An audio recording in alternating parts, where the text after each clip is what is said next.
Welcome to Talking Buffalo, featuring conversations with guests from around the world of sports, media, pop culture, and all things Buffalo.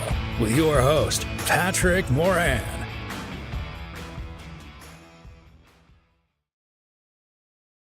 All right, what is going on, everybody? How you doing? Welcome to another episode 914, Talking Buffalo, your weekday daily driver for Buffalo Sports Talk and more. My name is Patrick Moran. Big thank you to everyone out there, as always, for watching and for listening, for following and subscribing. I appreciate you guys very, very much. We're recording this live, actually, on the video side on a Monday night, and I'm joined by a very special guest right now. Somebody, I feel a little bit awkward almost having him on from this vantage point. He's in his home studio right now. I'm in mine. Usually we're hooking up at Imperial or somewhere to do these live shows together, but this is better than nothing. My man, Buffalo Bills beat reporter, co-host of the Shout of Buffalo Football podcast, my man, Matt Parrino. What's going on, dude? How you doing? I'm good, man. Thanks for having me on. It's good to chop it up with you.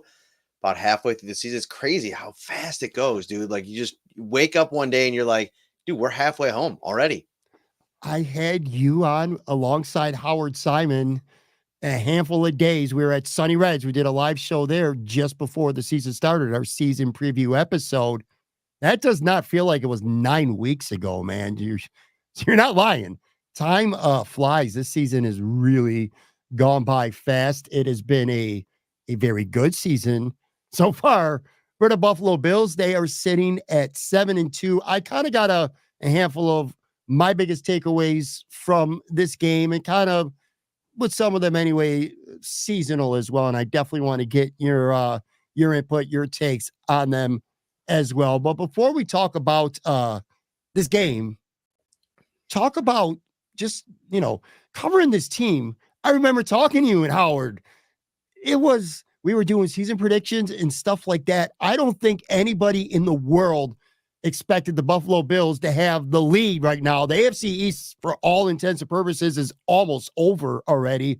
And today's election day, if you're watching this on Tuesday, not Thanksgiving, not Christmas, not New Year's Eve, election day, the first week in November, and the Buffalo Bills damn near have won the AFC East already. How shocked are you? Let's start there. How shocked are you with the way this division has played out, with between Buffalo being good and Miami and the Jets not being good? How shocked are you just 9 weeks into the season? So the Jets part of it, not shocked at all. I think they'd be 3-6 here and it blown up and Robert Saleh fired. I don't know if I would have gone that far, but you remember when we were talking about it on the show, like, I didn't believe in the way that they built that program there, handing the keys to the kingdom over to a guy that the last time we saw him play competitive football, he wasn't very good. And so you take that, extrapolate it out 2 seasons later at 40 years old. My idea was that it was going to get worse. And it's looked like that. Now, Devontae Adams, Garrett Wilson is still an all-world talent. It looks like they got a little bit right this last week. We'll see if that continues now that they have 10 days to prepare for their next matchup. The other thing with Miami, I didn't think that they would fall off the way that they did, but I also didn't have the information that Tua would miss 4.5 games. If you had given me that, I probably would have put them down in the pecking order in the division. It's amazing, though, to see the Bills, the way that they've dominated the Dolphins. I've seen all these little TikTok videos from Dolphins fans, and they're kind of entertaining, but, just woe is me, like the world is ending, all these kinds of things.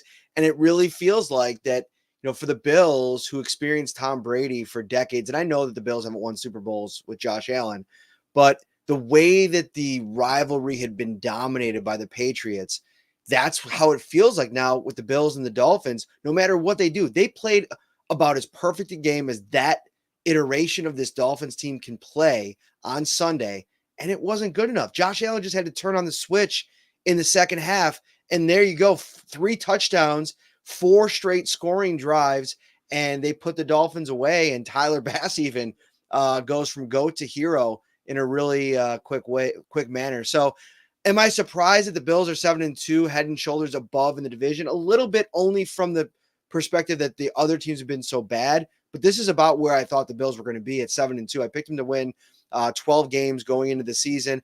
I thought that they were going to get out to a really good start. I think it could be even better too, Pat. I mean, they should have won that game in Houston. Yeah, that is crazy to think about it that way. Do you feel like, listen, Bills fans, generally speaking, hate Miami? And when I say hate, I mean a general football rivalry hate, not human nature kind of hate. And, kind of the other way going back. But despite that rivalry, do you feel like Bills fans, maybe more than most other fan bases, can kind of empathize a little bit with what Miami's going through when it comes specifically to the Buffalo Bills? Because, I mean, you hit the nail on the head. For years and years and years, the Bills could not beat the Patriots, no matter how they played, no matter how the game would play out. Ultimately, somehow, some way, the Bills would end up losing. You kind of feel like that's the way it is with Miami right now. You said it. Miami played a damn good football game, the best they're probably capable of playing, like you said, with that roster that they have. But it's just not enough. It's almost like, as odd as it feels saying, Bills fans can kind of relate to what Miami fans are feeling right now. For sure. And I almost feel like the way that things have gone in Miami over the last 2 decades, it almost feels like worse, because for as bad as the 4 straight Super Bowl losses were, that was something that I think a generation of Bills fans got to cling to, right? If Sure. you've been a Miami Dolphins fan for the last 40 years, you have one trip to the bowl with Dan Marino back in the day, and then a career of woulda, coulda, shouldas with one of the best quarterbacks that has ever played the game. And really, you've had nothing for really 3 decades, like a ton of horrible quarterbacks, horrible teams, horrible head coaches. It felt like when they made the Tyreek trade and then you saw Tua get unlocked that, okay, this was the arrival of the Miami Dolphins. And it's been anything but that. It's been this epic. It's almost like, okay, I'll use this example. So I love the Planet of the Apes movies, going back to like the Mark Wahlberg ones, the original ones too, but I really got into them as a kid with that first Mark Wahlberg one. And then when they started doing like Dawn of the Planet of the Apes and all those newer version ones, I loved all of them. Who was that was in the first one? James Franco. I love the movies. The new one came out last year and I couldn't wait to get to the theater. I went like the second weekend it was open. I went with some family members. It was terrible. It was like I was so mad, dude. I can't even put into words how excited I was. I went to the theater. I never go to the theater. Who goes to the theater anymore? I was that juiced up for it. And it just was a complete letdown. And I feel like that's what Miami Dolphins fans are dealing with right now. It's like this was built up to be this next big greatest show on turf kind of vibe to this offense. And it's kind of year after year, McDermott matchup after McDermott matchup, been an absolute letdown. Kind of getting into a few takeaways. That was going to be my first one, and you've alluded to it already. Giving Miami some credit. It'll be easy to sit here and criticize the Bills defense, and I certainly do have some criticisms for this defense. I feel like, for the most part, it's warranted, but this wasn't a typical 2-5 football team they played. I mean, you hit the nail on the head when you said it. They were allowed Tua with the month. That's your quarterback. That's a big difference. And they had other injuries too. The offensive line was a mess for a while. That was their full offensive unit. Their 2 best running backs out there, Hill and Waddle, both playing relatively healthy, tight end, and a quarterback who played well. 27 points it's not ideal. And again, they made a lot of mistakes, but I feel like you got to give the Miami Dolphins credit. I feel like you got their best shot, and defensively too, even. I mean, look, man, no Zach Seiler, no Javon Holland.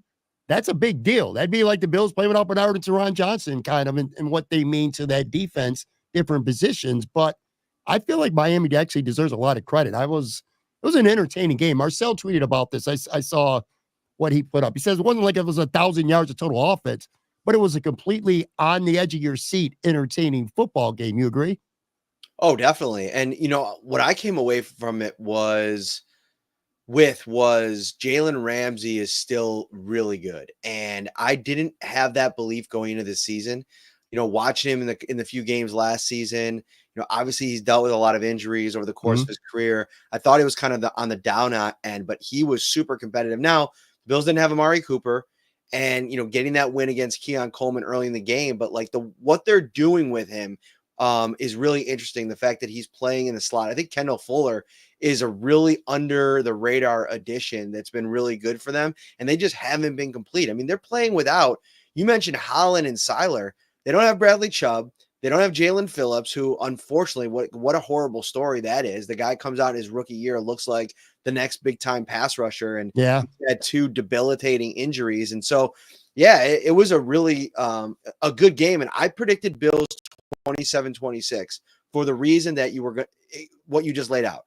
A desperate team, a team that was much better than their record indicated. And eventually there's going to be a big win for the Dolphins in this rivalry. Like that, you go back to, I think it was maybe the Sam Adams game, or maybe there was a Lawyer Malloy game in there. There was a couple in there over the course of Brady's tenure. And I don't know if the Bills won all of them, but there were a couple really close calls, even during the dominance of the Patriots. So that's what I was expecting. I was expecting all hands on deck, the best effort that they can muster, and they gave it to them. And you could see the animation on the Dolphins players. Like Tyreek Hill was talking trash to Bills fans the entire time, partly because they were probably letting him hear about it because he went on a podcast this offseason and said he just wants to shut up Bills fans. And so they probably were letting him hear it before the game. And obviously the John Smith podcast got a lot of run this last week, but it's a rivalry. This is like a good natured rivalry, like of 2 fan bases that this goes back decades of 2 teams that just want to win. And that's the good stuff in sports. I thought at times the Patriots-Bills dynamic got really nasty, like in a different kind of way. I don't know if you felt that as a fan, but yeah, I do. Yeah, I do. It was a far cry from week 2, because I remember week 2. So the Bills go to Miami and they just have their way. They handle them. I'm not even talking about the game, the attitude on the sidelines. I remember Tyreek Hill and Waddle are laughing it up on the sidelines with 5-6 minutes left in the game. They're now 3 touchdowns. And I remember Kirk Herbstreit actually criticized that. And I kind of felt the same way. That's been like my issue with Miami. It's like, where's that leadership? Where's that? I will walk through a wall. I will kill somebody to win a football game. It felt like they had that mentality. But to your point, the Bills just, no matter what they did, Josh Allen would hit that switch, find a way, and Tyler Bass. Well, let me ask you this, because I'm on the couch watching the game. I was not at the stadium. Obviously, 70,000 people are at the stadium. You're working the game. You're in the press box. That moment comes. It's 3rd and 10. Josh Allen throws a terrible pass to Dalton Kincaid. Probably catches the ball, gets out of bounds. It becomes a much more manageable field goal. I'm like, are they going to try to go for it on 4th and 10? Try to get a first down, get out of bounds somewhere, a Hail Mary? I don't know.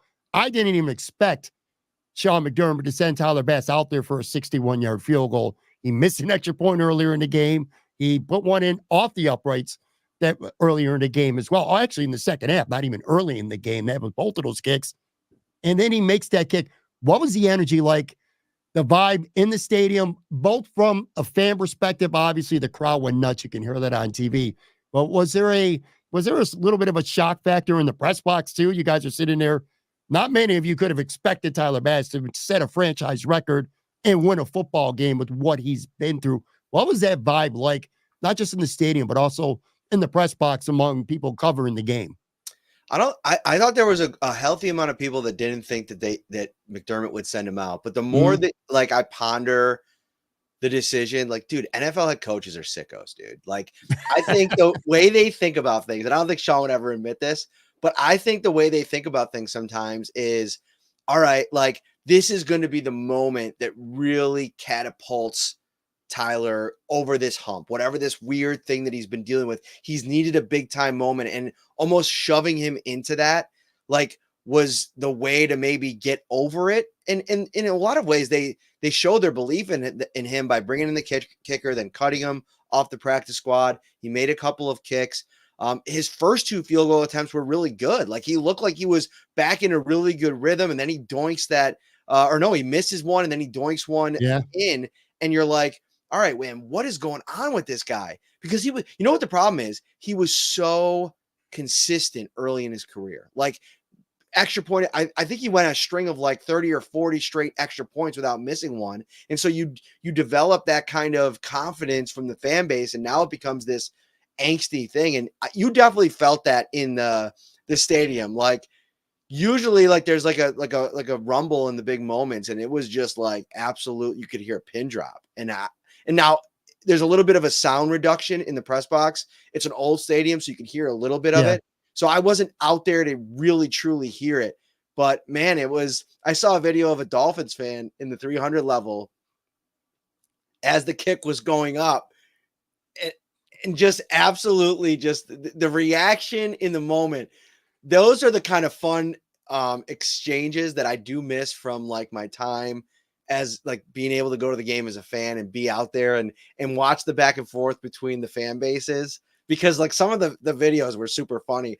And to your point earlier in the show, it's like in a healthy way, like in a way that like, you know, both teams like had this great game and you felt like it was going to come down to the wire like this. And it came down to that one kick. And he's like, this guy misses the extra point and he hits a 61 leap. It was just hilarious. Like it was a cool moment. It was a cool moment for the stadium and Bills fans in general. You know, it's funny too, because when it comes to kicking with Tyler Bass lately, all right, again, early in his career, not the same story, but with the struggles he's had, you go back to the Houston game, Fairburn kicks a 59-yard field goal. It felt like that was a 31-yard chip shot. Like there was no doubt in my mind that was going in. Go back to last year, the Philly kicker with that long field goal to tie it up. It's like, you know, that's going in. You know, Tyler Bass is not going to make that kick. That's the way you're feeling anyway. Probably a lot of people out there, by the way, Matt, deleting some tweets, Tyler Bass tweets from the third and fourth quarter. I owned it. I kept mine up. I had 3 straight lines. He's got to go. He's got to go. He's got to go. Then afterwards, exclamation points. He can stay. He can stay. He can stay. It's just, it's crazy. So post game, you know, you go down, you get your interviews and stuff like that. The players, I'll tell you what, you can tell when something's truly genuine and maybe when it's a little bit forced and not organic, but it feels like the love that this team generally has. And it might sound corny and cliche, but it's true. It seems like it anyway. These players genuinely love Tyler Bass. And look, you don't want to have the anxiety of having to nail a 61-yard field goal to win a football game, but it feels like that it was more important for that to happen. And say if the Bills drove down and Josh Allen hits Kincaid with a 12-yard touchdown and that's how the Bills win. It's awesome. You beat Miami. That's all that matters. But this felt different because you got someone going that needed it badly. And I mean, real bad. And he saw and felt the support of his teammates and the fans in the stadium just going out of their minds. It kind of felt more special that way after the game for him as well. Yeah. And, you know, a little bit of a side note before I get into like all the reaction after the game is like, this is a game. I was driving to the stadium with Ryan and we were covering the game together. And I was saying, this feels like a game from 23 and 22 that the Bills lose, right? Like they've won a couple in a row. They lose some inexplicable game at some point in the season, maybe even multiple games. And then it like kind of turns into a big storyline, like a mid-season crisis. Like, is this the start to the crisis ahead of the Chiefs game? And so going into that last drive, it's like, okay, it's building towards a Tyler Bass field goal. It's like, not only are they going to have this crisis loss, but it's all going to come heaping on top of Bass, who has been this absolute whipping boy over the course of the last year. I mean, dude, like we forget about it now or don't talk about it a lot. The guy deleted all of his social media pages because he was getting like threats. Yeah. After the Kansas City game, which is always just horrible, man. Like I get the passion in sports. I tell people all the time, I'm never surprised when things go over the top because, you know, the term fan is derived from fanatic. I mean, people get into sports, especially NFL football, especially Bills football. But to take it to that level, the personal shots, like I remember back, and I'm not saying like, oh, my era of, you know, fandom was better and more noble or anything like that. But I remember one of the coolest stories about the Scott Norwood missed field goal was how many people came to the parade afterwards to lift him up. And like that to me is like a couple weeks ago when, you know, there was some comments about like, you got to cut Bash, you got to get rid of him, blah, blah, blah, blah. I saw somebody start on social media like, hey, let's start cheering for Tyler like crazy before the game so he hears it. And maybe that kind of can supercharge the confidence a little bit. And you could tell that really impacted him. I remember he made a field goal. I think it was in the Jets game. Maybe he talked after, maybe it was the Seattle game. I can't remember now. But he mentioned the fans, like, and how important that little like act pregame meant to him. And I think like when you see somebody the natural human instinct, right? When you see somebody going through something like Tyler has this year, I think people have gravitated to him in that building, and to have that moment, so much on his plate, and have him deliver. And they're football players too. They're ultra competitive. Everybody makes that practice kick in the backyard over the neighbor's fence to just, Right. to win a big game. Like, that's a moment that you dream of, and to have him have it, knowing what he went through, you could see from Reed Ferguson, Dawson Knox, some defensive players that we talked to, I think Taron Johnson and AJ Epinesa, they raved about the guy and him getting that moment. If that it doesn't come down to that kick, if the Bills, let's say they lose the game, although the extra point ultimately that he missed didn't mean anything because the Bills scored a touchdown and got a 2-point conversion. So got to put that out there. But still, who knows? Maybe they don't get that 2-point conversion. Let's just say if the Bills lose this game, is there any chance you think, and we'll never know, thankfully so, but do you think his roster spot could have been in jeopardy after missing another extra point and having another one go off the upright? At some point, you got to say, man, I just don't have confidence in this guy. I want to, but I don't. Now, obviously, that's changed in a huge way because of a kick. But if that kick doesn't happen, is there a question of him still being on this football team right now? I think he's still on the football team, but I do think that they probably go out and bring another kid, do that whole operation again, bring in a load of kickers. The fact that they cut the dude a couple weeks later to sign Dean Cain, who, had a training camp. Like, he was a nice little player, but he's never going to get to the 53-man roster. So the fact that they cut him probably told you what they thought about him, having him in the building for 2 weeks. Sure. And Tyler Bass had a couple of good weeks, but maybe restarting things. You see the Green Bay Packers go out and get Brandon McManus a couple weeks ago. Obviously, that's a one-off. He had some off-the-field stuff. Became back available after that kind of got cleared up, and he signed with the Packers. He's a top 15 kicker in the league. Those aren't like growing on trees right now at this time of the year. So that's been my biggest pushback to people that want to get rid of Bass is like, you're not really going to bring somebody in off the street right now that's probably going to be much better. Yeah, I'll admit it. I actually took the trouble to go to the Carolina Panthers roster, look up their kicker, Parental, look at his contract on Over the Cap. And I'm like, all right, trade deadline's coming up this Tuesday. Maybe you go trade for a kicker because there's not a lot of good street free agents out there. Maybe that's the move that you got to make. I'm happy for him. I like Tyler Bass.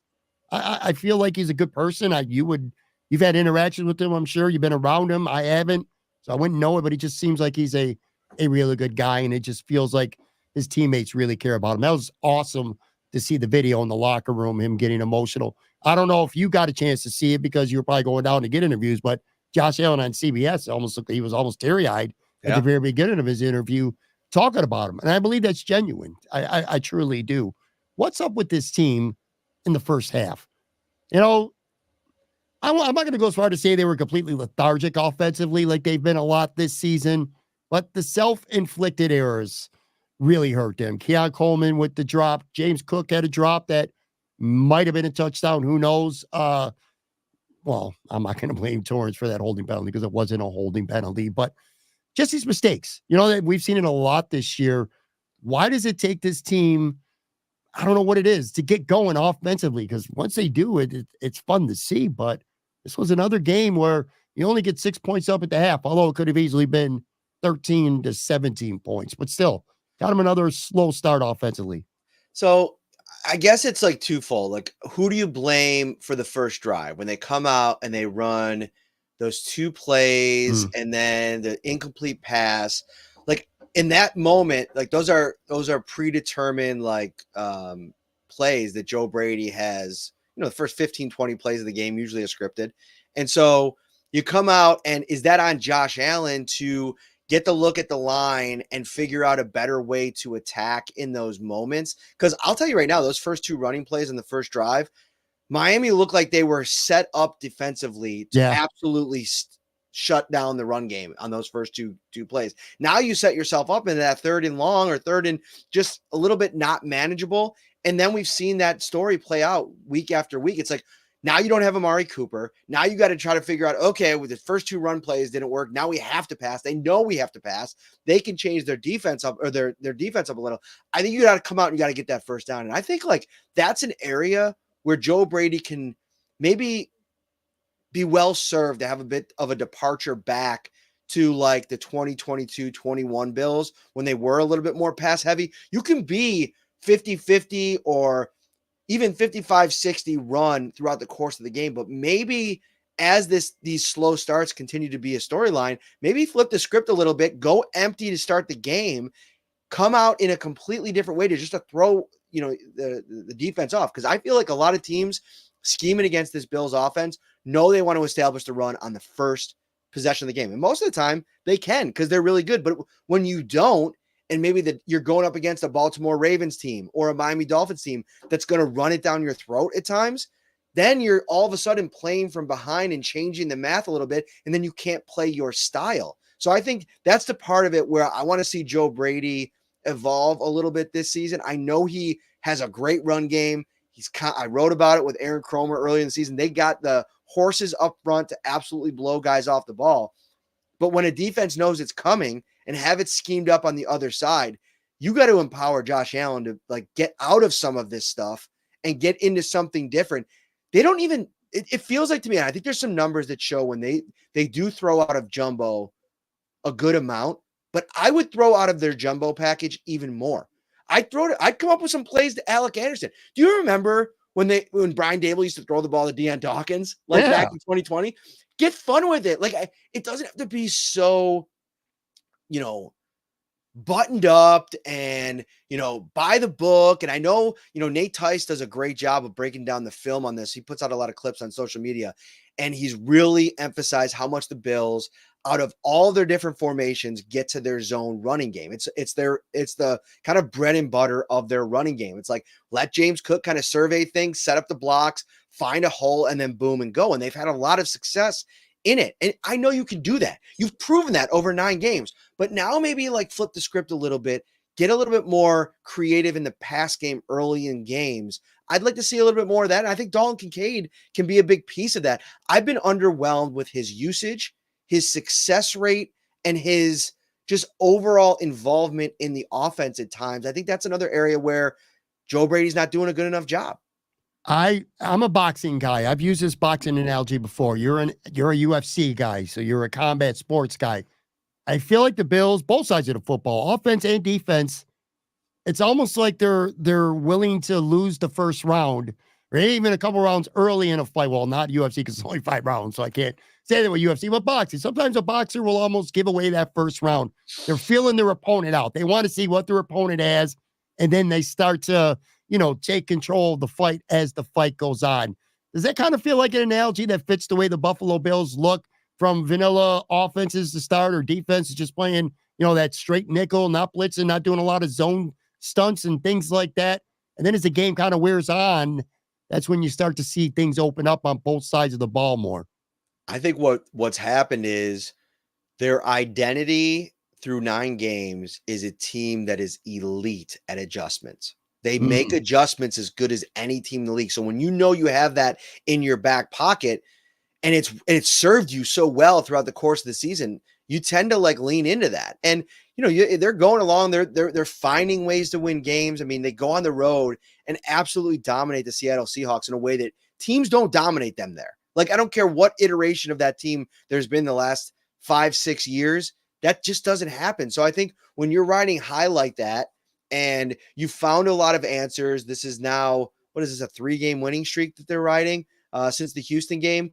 There's a lot to like about who they are and what they do and how they do it. I just think that Sean McDermott always says, you don't want to lose your fastball, right? He said that went back when the passing game was really a thing. But we've learned you can't just have one pitch in this league. You have to have a curveball. You have to have some off-speed stuff. You have to have, as we saw in the playoffs, Garrett Cole had that nasty cutter. That is the kind of thing that really puts defenses in a bind when you could throw, you have 2 fastballs, maybe 2 different variations of the fastball. And when you have Josh Allen, the passing game has to be a fastball. And that's on Joe Brady to figure that out in a better way. And listen, I say all that while acknowledging and understanding that this Bills offense has been exactly what you could have dreamed it to be going into the season. Moving on from Diggs, moving on from Gabe Davis, reimagining this whole thing, moving on from Mitch Morse. Those were 3 franchise staples on offense that you took out, you replaced them completely. Khalil Shakir has been one of the best wide receivers in the NFL. I will stamp that. I think, do his numbers overall put him in the with the likes of Justin Jefferson? No. But what he means to the Bills and what he gives them after the catch with the ball in his hands, it's an easy button for Josh Allen that he so desperately needs. And, we still haven't seen the true offense with Cooper healthy, and now the question mark with Keon Coleman, and we play the waiting game with that. But I think that there's more to figure out with this passing game, and maybe that's on deck over the next 2 weeks, and maybe they're not in a hurry to reveal all of that with how well things have gone. Maybe there's an element of surprise that they can maybe hit teams with in the playoffs. I don't know. Yeah, I'm thinking about the injury. You're talking about Amari Cooper, and then you brought up Keon Coleman, and I just instantly kind of drift off, and I'm like, man, these injuries just keep piling up on this football team, but they keep overcoming it. Offensively with Josh Allen, is it a little bit weird to you right now watching him nickel and dime a defense so much, because he's gotten so good at it? That was mostly like Miami saying, here, come take this. And Josh is willing to oblige. It was like, especially in that second half, because there was no margin of error for Josh Allen because the defense couldn't make a stop. And he really didn't make any errors. I think I saw a stat where almost 72% of his passes were for 9 yards or less in the air. 10 of them. In fact, he was 10 for 10 on passes behind the line of scrimmage. It's a different offense. But it's effective. It's just, I don't know. You get a guy like Josh Allen who's such a gunslinger and does the crazy plays. And we saw another one, the touchdown to Quentin Morris, which, by the way, that was just ridiculous. But I don't know. It's just slow, methodical, patient offense. Josh, you just feel another level in his game with maturity, that he's not making a lot of forced throws, it seems, compared to last couple years where he's forcing the ball into Diggs or to Gabe Davis to try to maybe get those guys going. He doesn't feel that pressure, it seems, to try to force a lot of passes this season. The decision-making has been alarmingly developed. I mean, over even just last season. And, the other big thing that I notice, and I just did the quick math here, he's not running as much. He's actually on pace for the lowest number of rushing attempts in a season in his career. That's even lower than his rookie season when he only ran 89 times. He's on pace for 88 this year. He rushed for 111 last year, 124, 122, 102, 109. They don't want him running the ball as much as he did early in his career, and that changes the math on how teams play him. If you can kind of keep him in the pocket. I thought Miami, actually, they did as good of a job as anybody this season without any of their real dudes. I mean, Chop Robinson he's taking some steps week in and week out. They did a really good job of, when he did leave the pocket, it's almost like there was a defender on him immediately. There wasn't a lot of times where he got out in space to his right and he can kind of survey the defense a little bit. Maybe 1 or 2 occasions. There was a couple throwaways in that game, like non-typical plays from Josh Allen that, I think that the league kind of figures him out at times, and he has to figure out a different way to play, or a different way to, evade the way teams are sending pressure at him, whether it be with the blitz or in other ways. But I know he's the way that he's been in the short and intermediate area. It's such a, crazy thing to think about what people thought he was going to be early in his career and how good he's been. Although he wasn't great at that yesterday. I mean, there were some throws at Khalil Shakir's feet, Dalton Kincaid's feet. I thought he probably left 5 or 6 completions on the field with just bad throws at times. And the offensive line was really good. They graded out really well on Pro Football Focus. But I thought it was a very congested pocket for most of the afternoon. And I thought that he felt the effects of that with some of his throws. I wonder if a lot of teams are going to look at that. Indy has a really good front and is a group that likes to get after the passer. I wonder if they take any of that blueprint and apply it this Sunday, and if that continues to be a struggle, because I thought that there was way more out there for the passing game that just didn't happen because of how the Miami Dolphins played against them. I'm here with Matt Parrino, Buffalo Bills beat reporter, co-host of the Shout, a Buffalo football podcast, alongside, of course, Ryan Talbot. A couple comments I wanted to get to here in the chat. Alex Brasky's trolling us. Our good friend Alex Brasky from Batavia. What weight class was Parrino when he won the belt? We were talking about UFC and boxing. He won. What a dummy. Let me give you a real question though here. All right, so I think we're going to talk about it in a little while with the parents and stuff. Like you are about as hyperbolic as anybody is on social media, but I don't know if anybody not has worse than Alex tweets than Alex Brasky. Dude, I give him grief about this all the time. The single most hyperbolic tweet of all time was after a regular season win last year when he tweeted that Sean McDermott was the greatest coach in all of professional sports. And I was like, my man, my guy, we got to dial it down. You're a boxing, an MMA guy, wrestling guy. You know, it's all about entertainment and gimmicks. Playing the gimmick, living the gimmick. Alex, keep overreacting because I actually like it. Nate Gary does it really well. Let me give you another question too. This one is actually a legit one. We were talking about this offense here. Steve Noble watching the chat live, which by the way, we're up well over 1,000 now here live on a Monday night. Steve Noble says the diversity of the offense makes me feel better if we hit a bad weather game. Do you feel a little bit different right now about this offense to be a little more versed to play well in January where, things fall right, maybe even beginning of February, whatever, in a cold weather, bad situation because they have 3 running backs who can run the football. Josh is throwing the ball, checking it down more. Shakir working that short field really, really well. Do you feel like this is an offense that's better suited potentially for January football right now, or is it a little bit too early to know that? Yeah, and I think I love the depth in the running back room. When Ty Johnson gets a chance to run with it too, or in the passing game, he's always out there on third down. He's really he takes advantage of every touch that he gets. And I think they go 3 deep. I like their offensive line as long as they stay healthy. And I also like the kind of guys that they have in the short and intermediate area. Mack Hollins I've been critical of him at times. I haven't been critical of Mack. I've been critical of the way that the Bills have used him at times.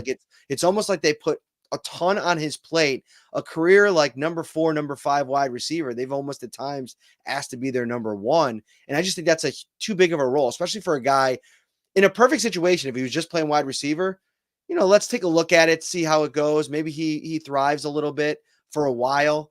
But they're asking him to be like one of their ace special teams guys. And so to have all of that responsibility is just a little bit too much. But I do think it's a little bit too early to tell too, because, physicality on both sides of the ball in November and October is much different than December. That's why I'm hesitant to put this take out there, because I do believe in Baltimore. I do think that what we've seen through 2 months is this team. But there's a piece of me that says, listen, that defense, it's not great. And Derrick Henry at his age has to hold up. Lamar Jackson has to hold up. And the more tape that's out on these 2 guys, the further we get along. We've seen this story before with Lamar and the lack of success in the playoffs. So that's always kind of in the back of my head with that team. And don't look now, the Cincinnati Bengals are as hot as anybody coming off that 5 touchdown performance. And they play Baltimore on Thursday night. I got to let my class out on Thursday night a little bit early so I can get home and watch that game. But no, I mean, I think you like the diversity, to Steve's point, of the offense. I like the fact that they've had 10 guys, like I mentioned, involved in the passing game. And Curtis Samuel's the one guy that they haven't. I actually tweeted this out, or put this out to my insiders. We were talking to Joe Brady earlier today, and I don't think we truly know how hurt Curtis Samuel has been playing all season. He let the cat out of the bag with this last one. Probably shouldn't have been playing in this game. He wasn't 100%. He was on a pitch count, kind of forced out there, I think, because Amari Cooper couldn't play, and it was kind of a numbers game. And so he was out there trying to add the speed dynamic, and Brady thanked him afterwards, saying, just having you out there, I think, helped us at times because they had to defend against you. But I don't think we've truly seen a healthy Curtis Samuel in this offense yet. So that's another piece for December. If you can ever get this guy healthy this season, what that could potentially look like. Because I do not believe that Joe Brady wanted him this badly to add to this offense, to have it be what it's been through 9 games. Let me give you some props here. This is the difference, and this is with complete respect to fans, to Bills content creators, and so many really, really good ones too. But there does come a time and a place where when you cover a team and you're around that team every day and you're in the locker room, these are things that you learn. And when you put out there, other people wouldn't. I'll give you, I'm talking about Curtis Samuel, okay? Because my take would be from the outside, just whatever. I got a microphone in front of my face, or if I'm not, don't have a podcast, I'm just a fan. A lot of fans think this. Curtis Samuel plays another game, a big donut, useless. That would be the term you'd come up with. This guy's just useless. What are we doing? $8 million. They can't find a way to use him. He's useless. But what a lot of people wouldn't know is that, like you said, he kind of let the cat out of the bag. He's hurt. He tried to play too early. Probably doesn't play if Amari Cooper can go that game. And Joe Brady goes and thanks him for being out there, and helping contributing in a way. That is to the point with guys like yourself and some others out there who actually cover the team in or around there. That's the stuff that you're going to get that you don't get from most other people. So, like, if you need more reasons to follow people like Matt who actually cover the team, that is one of them. And I genuinely mean that, because there's just information that you'll get from a locker room or talking to a player or coach that, people like me are just not privy to. Yeah, but I also think that, like, the reaction to Samuel season was the impetus for why I asked that question today, Sure. So it's kind of like it's a symbiotic relationship, man. It's like a circle of life. Like, it's every part of it exists for a reason. Yeah. And it's so funny. I was talking about this on a podcast, I think, at some point recently. It's like, sometimes I go into the Bills locker room and even on that end, when I'm asking a question, whoever the person might be, it's almost like they feel like they're answering to me. Like, I'm the one personally, Matt Parrino, asking them the question. It's not me asking the question. It's the thousands and millions, really, of people, of fans that make the Bills their, the staple identity factor in their life. They want to know the answers to questions. And so I'm asking the question for them. And I think, like, just the lack of understanding or acknowledgement or whatever you want to call it, sometimes of that is in my seat, sometimes can be frustrating, because I think, like, if they were better, what's the word? Like, informed on, like, how the whole process works and why, reporters are in the locker room and reporters are asking you questions. I'm not there because I need to know it, because you know what? Little industry secret, been doing this for 7 years now. Most of this stuff, I don't care. But I know that Pat Moran cares, because he's firing off 100 tweets a minute. And so I want to get answers for you, somebody that listens to my podcast, somebody that reads my stories. Like, that's the whole dynamic of things. So a little bit off the rails there, but, like, it's something interesting that sometimes I think, like, I'm almost like this just middleman in this whole thing. Well, that's what I was taught at a young age many years ago, but even then, it still holds true now.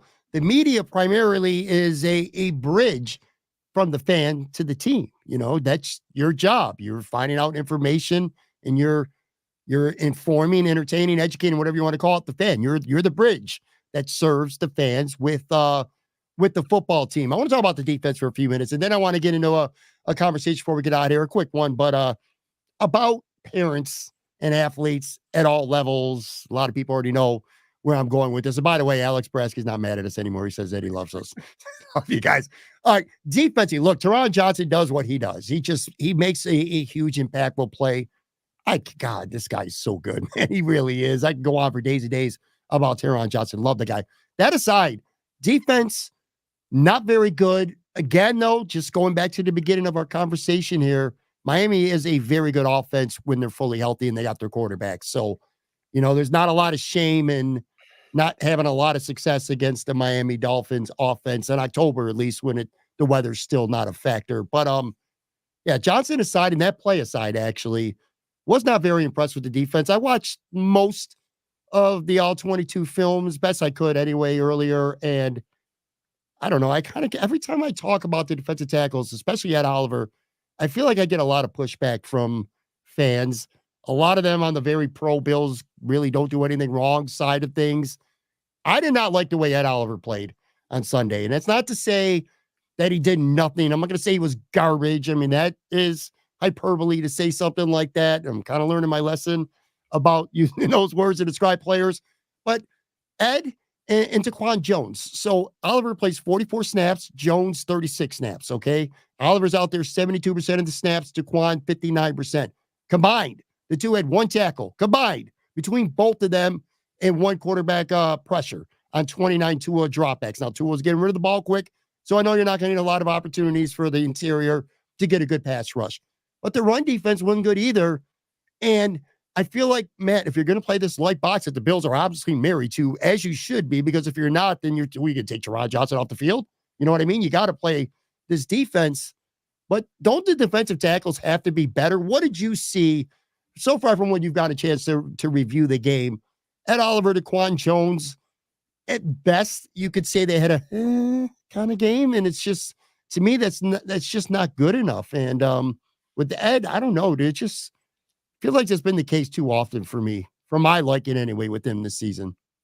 So I think you're onto something there. I think that there's definitely a reason why I think defensive tackle is my number one priority at the trade deadline for the Bills. And we talked about it on the show last week.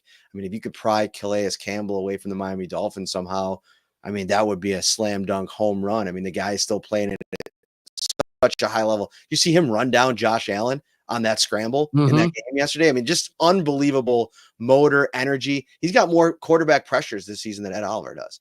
And that's the thing for me that my biggest criticism of Oliver, which by the way, had the hamstring a month ago, I think that's lingering because he doesn't look as explosive as he usually does.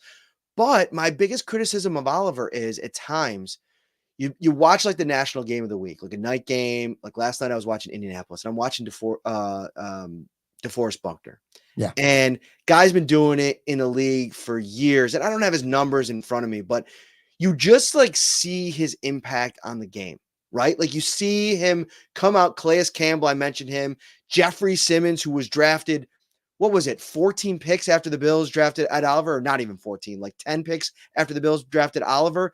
I mean, I think you make an argument that he's been the better player. And, you're waiting for Ed Oliver to really, truly be that force. And unfortunately, the tough part on Oliver is if you look at this build and go back to 17, right? They traded that pick to go down to get Trey White at 27. The next year they take Josh at 7. The next year they take Ed at 9. Ed and Josh Allen are the only two top 10 picks on a year after year Super Bowl contender. Josh Allen's holding up his end of the bargain. At times it hasn't felt like Ed Oliver has held up his end. And it's not his fault he was drafted in the top 10, right? Like that's just a fact that's where you were drafted. And I think at times the production has needed to be higher, in my opinion. I thought last year was a really good start, at what I thought could be the next step. But through 9 games, it hasn't even felt like he sustained that step. It's almost been like a little half step back. And I know you could show me, and I'm with you. I'm not an all 22. I'm not grinding the tape. But Sean McDermott came out today when I asked him, it was a different player, but I asked him about Elianku and like him stepping up to the challenge. And he's like, yeah, he had a couple nice moments, but we're not doing a good enough job against the run. And to me, that starts with Ed Oliver. You got to be a guy that is a difference maker against the run because of where you were drafted, because of the contract that you got. It just comes with the deal here. And to your point, at times it hasn't been what you would have hoped. I would say Ed Oliver's too much all or nothing for me right now. Like the Miami game in week 2, I thought he was one of the best players on the football field. He had a great sack on Tua on a 4th down play, played great. Maybe the injury is lingering a little bit. I don't know. Just I don't even know how to explain it. He's too good to be just another dude on this football team, I guess. And that's where I'm coming from. And it's not that he stunk on Sunday, but he was just another guy out there, and he's too important to this team. And with Taron Jones right now, I'm starting to worry a little bit. Some of the guys that the Bills got rid of, Trey White last offseason, Jordan Poyer, these guys who were really, really good football players, but it was almost like the end of the road for them. I'm a little concerned right now that could be Taron. Now, that said, the last 2 or 3 games previous to this Miami game, I thought he was really heating up and playing well. I thought he had a very slow start to the season, and then I thought he came on for a couple of games. But again, I don't know. Maybe the Miami Dolphins is just a really good offense, and they were game planning really well again. And maybe I'll just go back to giving credit there. One more guy I want to talk about versus a football player, and then I want to wrap up with just a quick couple-minute conversation about the person or the family, whatever you want to call it. But Demar Hamlin, to me, and I don't know what you're seeing out there, it feels like he's kind of turned a corner over the last 3 games or so. I thought early on, the only thing he was out there to do was not get beat for a 70-yard touchdown, and that was it. Like, he wasn't coming up, he wasn't making plays, wasn't really recognizing things. It was like he was almost taking angles to run backwards to not get beat, for a 60, 70-yard run or a 60, 70-yard over-the-top pass. But the last couple weeks, I've seen him, he's had some really nice tackles in the open field. He's coming up and making more hits. There were a couple plays on Sunday with Achan where he made a tackle and he might have given up 10, 12 yards. But if he misses that tackle, Achan might go 30, 40 yards or longer. It just seems like he's playing a lot more sound. Taylor Rapp has been pretty solid too for me recently. But are you noticing a better Demar Hamlin over the last handful of games, or was I just missing the boat all along with him and he's been perfectly fine this entire season? So I felt like you were missing the boat just a little bit. Okay. I think that he was what he was in 2022 with one big change. He didn't play any football last year, right? Like, he played special teams for an entire season. We all know what happened in 2022. People think back to that year. There were some moments for Demar that, like, is a young 6th round draft pick in his second season playing for an all-pro in Micah Hyde. And when the mistakes were made, the microscope was on him at times. Mm-hmm. But I thought there was a lot of good moments from that season. He's been the same exact player for me. And what I think over the last 3 games, to your point, though, I think he has taken his game to another level. But I never thought it was necessarily bad through the first 4 games. I actually thought Baltimore is a really bad matchup for that safety group. Not necessarily Taylor Rapp, but he is a very overly aggressive player. And I think if you take the wrong angle against Derrick Henry, it's bad. I mean, we've seen over the years, Jordan Poyer's gotten killed on runs, taking bad angles. Micah Hyde, famously, Damian Harris on Monday Night Football a couple of years ago.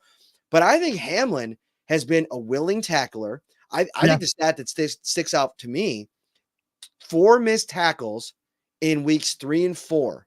So through the first 4 games, he had 4 missed tackles. In the last 5 games, he's got 1 missed tackle. Yeah. So I think he's getting more comfortable. The more reps that have piled up, he's getting more comfortable week after week. And he's got some really good reactionary twitchiness where he's competitive as a coverage guy too. So I like where Demar Hamlin's at. I think the reason Mike Edwards isn't playing, and by the way, that's a whole nother conversation we can have. People forget Mike Edwards is a career backup. Okay. The guy is backed up he's been a backup in every season he's been in the NFL, except in 2022, when they lost safeties off of the Super Bowl team, he was vaulted into a starting role. The very next year, Tampa Bay didn't bring him back. The one year he started a bunch of games, they didn't bring him back. He goes to Kansas City, plays on one of the best defenses in the NFL as a backup, gets elevated late in the season, plays well in the playoffs and then in the Super Bowl, but he was a backup on a really good defense. I think Demar Hamlin outplayed him in the summer. I think they trust him more. He knows the defense. He's built a rapport with Taylor Rapp. And I think what you're seeing right now is a guy that's getting more comfortable week after week. So sorry to dump on your take earlier in the season, but I thought it was a little off. I'm glad you did. And trust me, dude, I respect you calling out what is perceived by many as a bad take. Let me tell you where I was coming from early in the season. I was, first of all, I thought for sure Micah Hyde was coming back. I really did. And I was one of those guys who's like, why is Mike Edwards not out there? I'm not going to lie. That was my take early in the season. To your point, early in the season, Demar Hamlin was missing tackles. Demar Hamlin was taking a couple bad angles. That Derrick Henry touchdown, a lot of that had to do with Demar Hamlin too, taking a bad angle on that. And he's not athletic enough to make up for taking a bad angle on a play like that. And maybe in hindsight, it's stupid on my end, but the interception that he had against Jacksonville it was an amazing moment. And let's not take away the person and the journey that got him to that play. Like I said, that could be the end of a movie right there. That's the climatic end of the Demar Hamlin movie right there, and it would be incredible. That said, Trevor Lawrence airmailed it 15 yards over Brian Thomas Jr.'s head, who was 10 yards in front of Demar Hamlin on the interception. I probably could have used better wording to make it seem like if Demar Hamlin didn't do anything wrong. It just, huh? So last week, I was watching the Miami Dolphins Arizona Cardinals game. Kyler Murray airmailed one to Jordan Poyer, and he dropped it.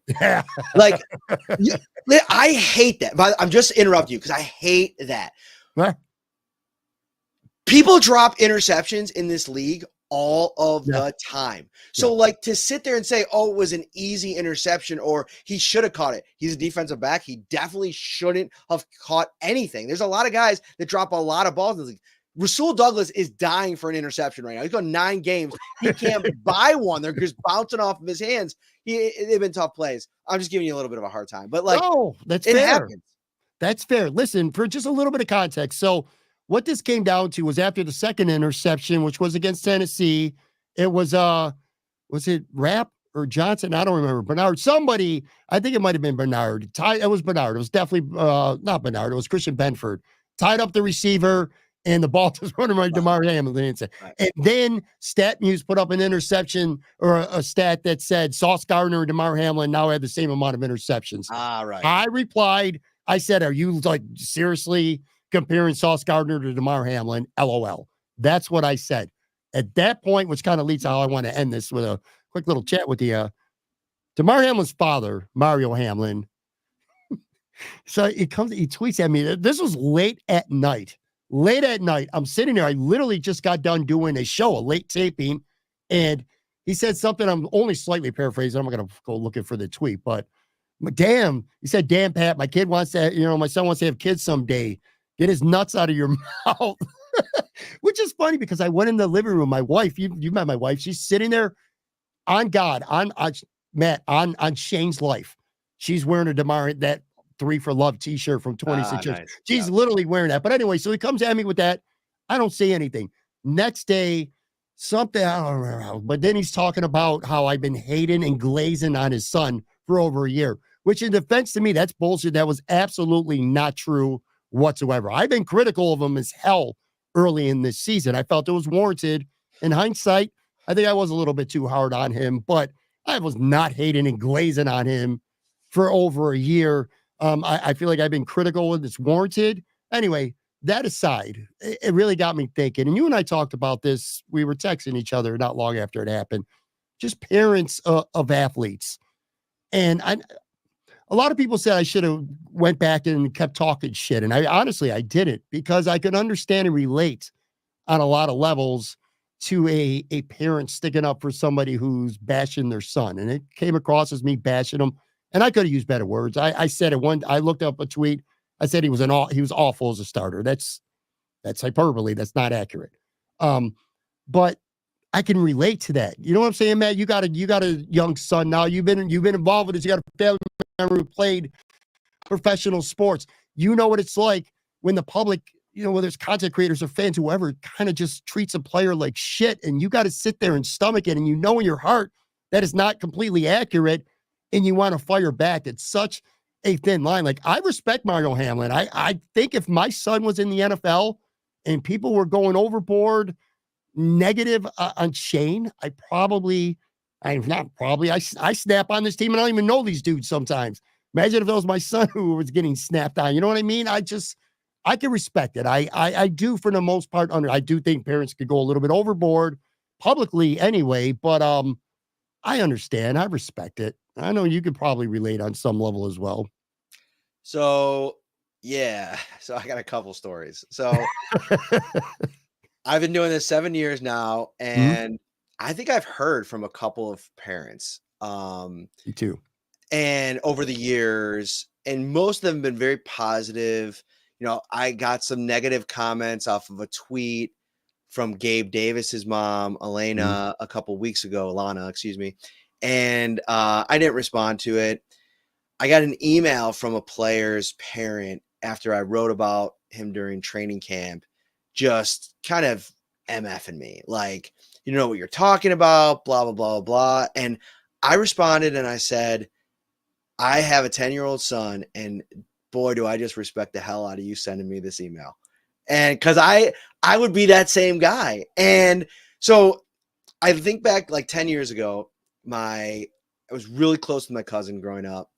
His name's Andy Parrino. Played baseball at Brockport High School, got drafted by the San Diego Padres, went through the whole minor league scene for a couple years, then got called up, and it didn't go great enough to where it like turned into a career necessarily. He probably played, I'd say, somewhere around 150 and 200 major league games between the Padres, A's, and Rangers.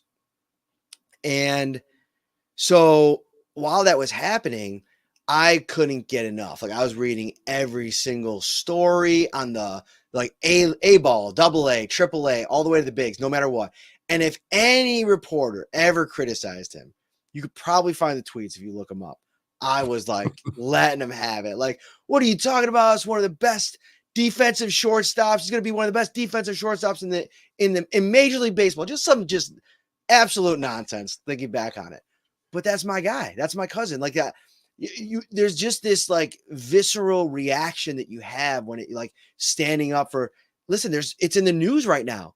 You think under normal circumstances, Jason Kelsey is going to turn around and give that guy the time of day? No, but that guy literally made it exactly. He knew exactly what he was going to say to get a reaction from Kelsey because he was making it personal about one of his family members. And there's just a different vibe when it's somebody that you love and somebody's, especially in the sports world, maybe speaking about them in a manner that you don't appreciate. And so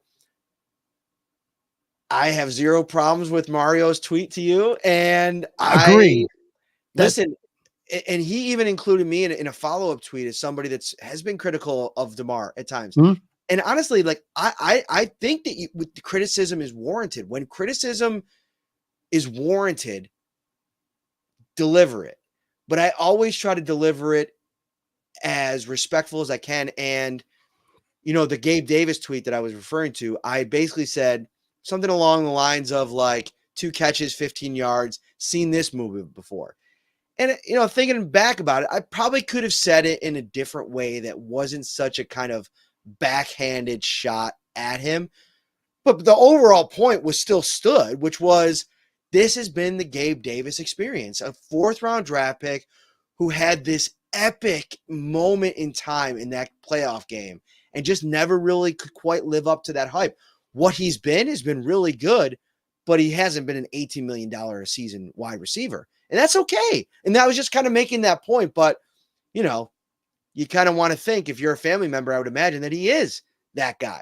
And so it's always going to be back and forth. And I always say, and I think I texted you this, it's always possible to give that family member some grace when dealing with these interactions because of what you said at the start, that if it was Shane, you'd be just completely dialed up and ready to go and jump in head first if the roles were reversed. So shout out to Mario, shout out to Demar. And maybe I'm a little bit, I don't know, like I still think it's one of the most tremendous stories in sports that he is a starting safety in the NFL doing what he's doing at the level that he's doing it. But I also know that like Demar doesn't want any special treatment. Like Demar doesn't want to be like, oh yeah, I want a pat on the back because I'm here and I'm playing. No, I want a pat on the back because I'm here and I'm playing well. Am I having moments where I'm not playing well? Sure. But I'll tell you right now, if you put Poyer and Hamlin season next to each other right now, Demar Hamlin is significantly outplaying Jordan Poyer to the point that Miami Dolphins fans everywhere are turning on him. There was actually, I saw a Reddit post. Did you see this? Where it's like, what kind of guy did the Buffalo Bills send us? Is this like a double agent or something like that? So anyway, I digress. I completely get it. And I'll wrap up by saying this. I don't regret being critical of Demar Hamlin early in the season. It's my job to call it like I see it. I don't think he was playing well. What I've learned from this is that you could do so in a way that's a little more respectful towards the player. Again, I didn't need to call him an awful starter. And that's basically what I did. Did Mario go a little bit overboard maybe with what he said to me? Sure. But and to be fair, I actually thought it was kind of funny, actually. So I was like, you're going to come at someone and really get after him, be funny and entertaining. And to his credit, he was. But my epiphany moment, you teach at UB. My epiphany moment after this happened was about a week and a half ago. So Demar Harris, who's born and raised in Buffalo, went to UB. He's currently in the NFL with the Atlanta Falcons. I am very, very, very close to Demar. He's family to me, basically. He plays. He's on the practice squad. He's been elevated the last couple of weeks. They were playing against Seattle, and he had and it was a bad penalty, a late hit on Geno Smith. And I typed in Demar Harris on my tweet deck just to see what was going on with the game. And holy shit, fans were ruthless. And it bothered me because just like with Mario with Demar, I know how hard Demar has worked. Undrafted free agent, he's come from nothing. And nobody works harder than he does. It puts more into it than Demar Harris does. So to see fans, and I'm sure a lot of content creators of shit just completely shitting on him, really got under my skin as well. And that got me thinking, it's like, I don't know. You could be critical of players, but maybe just do it in a little more respectful way. But anyway, I just thought it would be fun to talk to you about that because I know you've had a lot of experiences with angry parents, and you also are the father of a young kid who knows, man, 10 years from now, you might have to be defending him in baseball or some other sport from people like me who just go overboard and say some dumbass shit. But anyway, I'm gonna have to come after some columnist that goes to like his first Broadway musical and writes a horrible review, and I'm gonna be like, MFer, like, what are you talking about? Me on social media blowing the dude up. I can see that happening for sure. Yeah. All right, guys, if you're not doing so already, make sure you're following Matt on Twitter at Matt Parrino. Shout, a Buffalo football podcast. One of my favorite watches. One of the few shows that I actually watch. I'm a podcast listener, by the way. Like 90% of the shit that I consume, I listen to. Shout is one of the very few that I actually kind of enjoy watching. I like watching the banner between you and Ryan Talbot. It's a lot of fun. But anyway, always appreciate you having you on, buddy. Thanks for having me. And I'm glad that we are still in our usual shtick. 20-30 minute show turns into an hour and 10 minutes. I did tell you. We can't go under an hour. We can't. It's just impossible. To be fair, I told you 40 to 45 minutes. Okay. And we're at an hour 7. Anyway, thank you very much, Matt Parrino. Tomorrow, Matt Warren, SB Nation. Thursday, Eric Wood will be joining me. Talk to you guys tomorrow.